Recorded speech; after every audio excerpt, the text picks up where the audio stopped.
the way, I'm sorry, this is the way you should do a video. But guess what? Nobody does videos like this anymore. They do them like this. So if you can hold your phone and do a video of yourself, more power to you. Nobody cares if it's professional. Nobody cares what you look like. People love to see videos. If you have ever gone on TikTok, people don't wear makeup. They don't have their hair fixed, and they're telling a story. Now, I get it. If this is about your business, please fix your hair. Don't look crazy. But you don't have to be perfect for your message to resonate with another human. That's not what it's about anymore. You don't have to be a news broadcaster sitting at a desk looking like you won the Miss America award. It's not how it works. You can be your authentic self and just, obviously if it's for business, tidy up a bit. And you can use TikTok. You can use Facebook to make your video. You can do Instagram.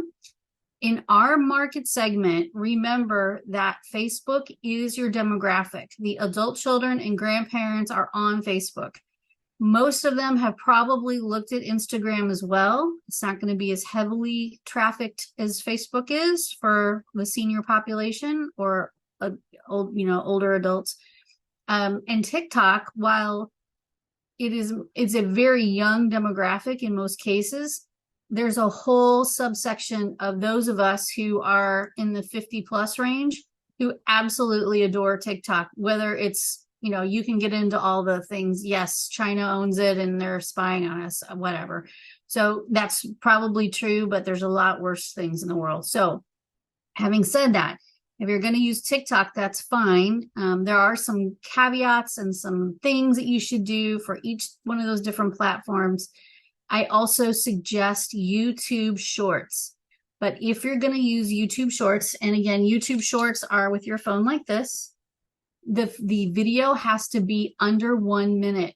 It will not post as a short unless it's under 1 minute. And those shorts do get a lot more views than a traditional YouTube video like this that's over 1 minute. Not saying that you can do longer videos, but YouTube Shorts are well watched. I don't know why. Maybe it's a demographic thing, but we post both. We do both for our clients. We do regular 3-minute videos and we do shorts. We condense that video down, do shorts, and they always get more views 100% of the time, instantly almost. It's weird. Also, hashtags are important with videos. You have to know what hashtags you're putting in there. We can do a whole talk on video. I wouldn't spend an enormous amount of time, like your whole day, worrying about doing videos. You need a plan. You need a set of topics that you're going to cover. And you can do some off-the-cuff stuff too, like when you're visiting somebody, but you need to work it out so you're not, just doing random videos that make no sense. Have a plan behind your video creation and keep them short. Nobody cares about an hour-long video. Well, I love watching long videos, but there is a better market for short videos, under 5 minutes. Okay. User experience. Anything else, Dawn? We're good? Nope, I don't see anything else. We have a couple of people. Sandria said, that the blogs have been great. She's actually received calls inquiring about some of the blog information and that we do a great job. Oh, that's very nice. Thank you, Sandria. And in owning or joining our ASN marketing program. So I'm going to call her after. Okay. So cool. We do see that when we send out those blogs that sometimes people will hit reply and say something to the person like, great job. Or if it's your mom, they're going to hit reply and say, oh, this is very nice. So we do see that people reply to the blogs or the newsletters quite a bit. And that's great. We want engagement. We want people to click on them. And I think that overall, if you have a good email list, you actually get, and I mean one that's not been purchased, that you have no idea who these people are. If it's real people who you've interacted with, typically you get a really good response and you get a really good open rate. So the content and the people on your list really matter. Okay, user experience. You've probably heard people talk about UX, UI, which drives me crazy. I don't know exactly what that means, but user experience is UX. It means the experience that someone has while interacting with your website, your pictures, your Facebook. It's a overall experience. And in this case, what we're talking about mostly is your website. If your website is janky, and I know that's a word some of you have never heard, but I can tell you that here in the Midwest, I can send you to the jank store because you're janky.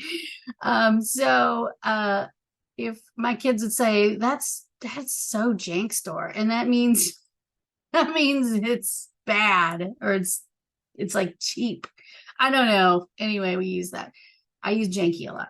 So if your website's janky, and you probably don't know that if it is, I mean, you may know it, but you may not realize it.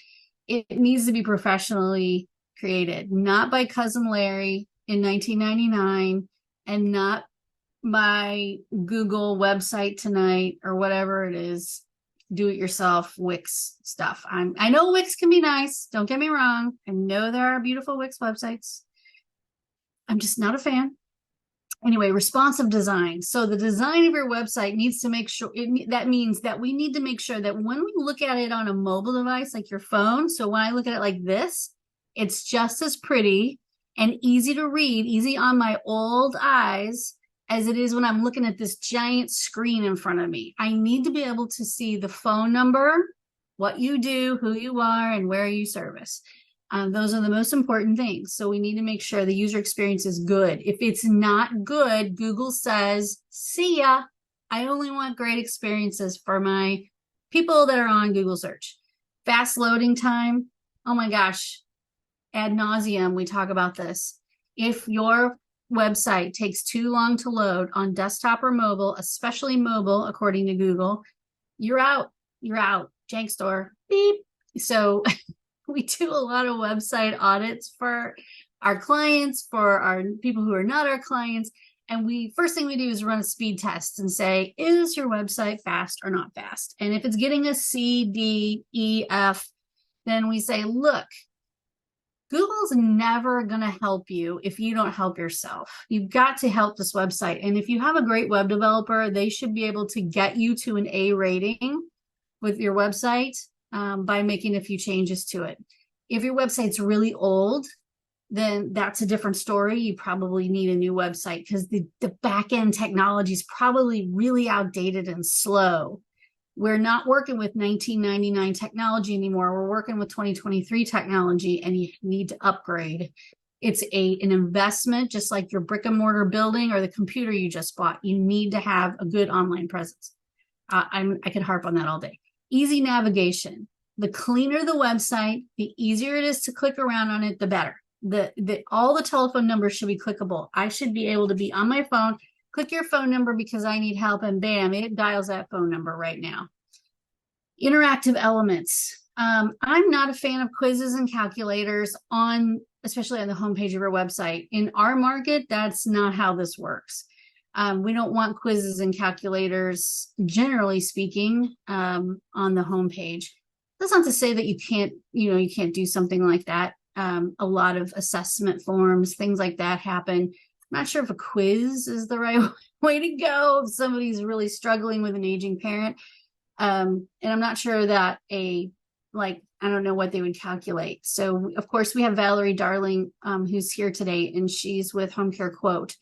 And she also owns a home care agency. And that kind of software is absolutely the right thing to do, but a little calculator about anything, I don't know. So this is kind of, generic in that regard. But interactive elements also include things like clicking on that phone number, or a small form to sign up for your newsletter, or a small form to get somebody to call you back, or to be able to schedule an appointment. We have a lot of clients, when we build their website, they ask us, can you put a calendar on my website or a calendar link where people can go ahead and schedule an appointment to talk to us on the phone? Absolutely, we can do that. I'm not sure that it's used that much, but we will absolutely put a calendar. So those are some of the interactive things you can do. Accessibility, there's a big push, and this has been going on for years. If you are a small business, you want to make sure that you have, people with disabilities can see your website well. That means people who have low vision. That also means people who are colorblind, and have other issues with their vision. They can change how the website looks to them so that they can actually read it better. And